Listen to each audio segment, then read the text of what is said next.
me, one girl. is, of course, the classic menstrual cramps. I wanna know, Dysmenorrhea. I wanna know, is it true na pag nag-workout daw, mas less yung Yeah, menstrual? Totoo ba tuna yun? yon yung pag-exercise. Nagagamot. Oo, kasi gumaganda yung blood flow sa ating uterus dun sa bahay bata. So less yung cramps.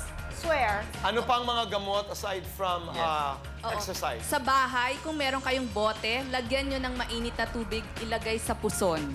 Okay. Puson. Nakakatulong din yan. Yung Paparelax. init na kaya lamang. Yes. Okay. Ah, Gaano warm, katagal ito? warm bath pwede rin. Hanggang Warm bath, yes.